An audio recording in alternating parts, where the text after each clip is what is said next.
আসসালামু আলাইকুম প্রিয় ভিউয়ার্স, কৃষিজের অন্তর ইউটিউব চ্যানেলের পক্ষ থেকে জানাচ্ছি আন্তরিক প্রীতি ও শুভেচ্ছা।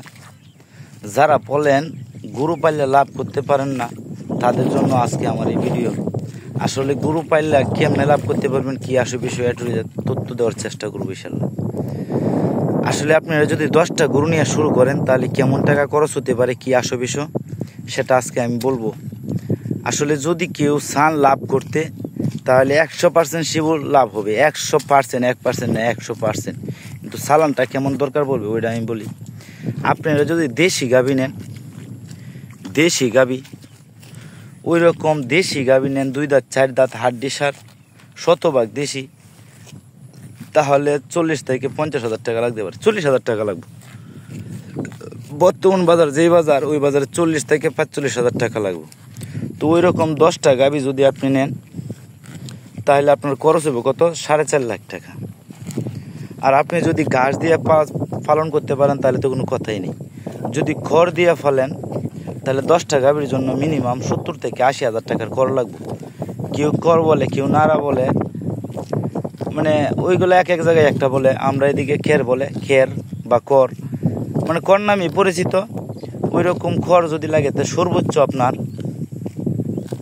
70,000 টাকার কর লাগবে এক বছরে। একটা বছরে হিসাব দিলাম, তো এক বছরে 70,000 আর ওই লোক মনে হলেন যে 4.5 লাখ, তাহলে হইতেছে ওই লোকা 5,20,000 টাকা। আর এক বছরে যদি ওদের তোলে আপনি 1 লাখ টাকা খরচ করেন খাবারের পাশে, খাবার বাবদ বা চিকিৎসা বাবদ, বসি আছে বা অন্য কিছু আছে, তাহলে টোটাল খরচ হইব ওই লোক আপনার মানে 6,20,000 টাকা। 6,20,000 টাকা দিয়ে আপনি 10টা গাভী এক বছর টোটালি ফালতে পারবেন। তো যদি এক বছর টোটালি ফালেন, এক বছর পর ইনশাল্লাহ আপনার সবগুলাতে বাচ্চা আসবে। তো 10টা থেকে 10টা বাচ্চা আসলে যদি বকনা আর যাই হোক, মানে 6 মাস পরে যদি আপনি গাভী যদি দহন না করেন, দুধ যদি না খান, নিজে না খান, বাছুর দেখান, তাহলে দেখেন বাছুরের কোয়ালিটি কীরকম হয়। দেখেন ভালোভাবে দেখেন। তো এই বাছুরটার মূল্য কত আছে বর্তমান বাজারে বলেন তো? এটা বকনা বাছুর, সর্বনিম্ন ওইটার দাম আছে 50,000 টাকা, সর্বনিম্ন। তো আপনি যদি একটা বাচ্চা মানে 6 মাসের বাচ্চা যদি 50,000 টাকা বিক্রি করতে পারেন, তাইলে ওই লোক আপনার 10টার থেকে বিক্রি হইব 5 লাখ টাকা। আপনার টোটাল খরচ ওই লোক 6,20,000 টাকা। তো ওই যেই গাভীগুলো আপনি আনছিলেন না, এক বছর পুরনো হয়ে গেছে, ওইগুলো কিন্তু সবগুলো আবার গাভিন থাকবে। সবগুলো যদি গাভিন থাকে তাহলে আপনি যেই গাভীগুলো আপনি কিনছিলেন মানে 45,000 টাকা করে, এই গাভীগুলো আপনি বিক্রি করতে পারবেন মিনিমাম 80,000 টাকা করে।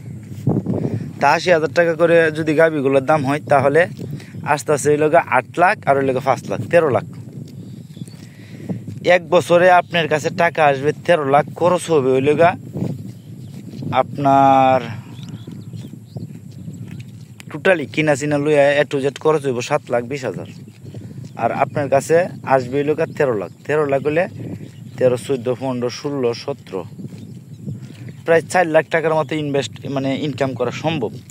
আমি যেরকমভাবে ফালি এইরকমভাবে ফালেন যদি, বা দেশি গরু যদি শুরু করেন। আমি ক্রসেরটা বলি না, আমি ক্রসের সম্পর্কে জানি না। ওদের দানাদার, প্রচুর পরিমাণ দানাদার লাগে। আর এই গরুগুলার হালকা খড় খাওয়ায়, তারপর যখন আপনি অল্প কয়টা বসি দিয়া মানে পানি দিবেন, দেখবেন খায় একবারে ফের টিল।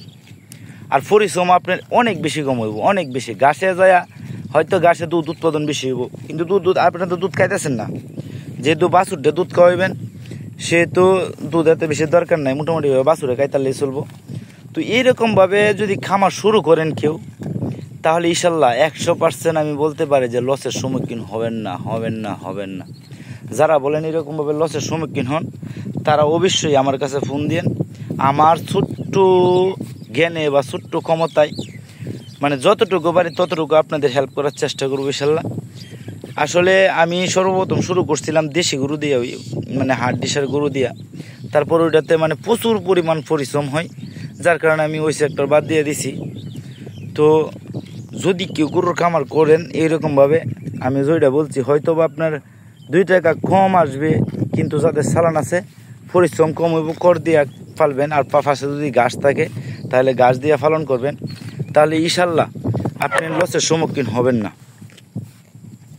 100% শিওর লসের সম্মুখীন হবেন না। তো ধন্যবাদ সবাইকে সবটুকু ভিডিও দেখার জন্য। আমি জানি না কতটুকু বুঝাইতে পারতেছি, যদি আমার কথাবার্তায় ভুল ত্রুটি হয় তাহলে সবাই ক্ষমার দৃষ্টিতে দেখেন। ধন্যবাদ সবাই ভালো থাকেন, সুস্থ থাকেন, আল্লাহ হাফেজ।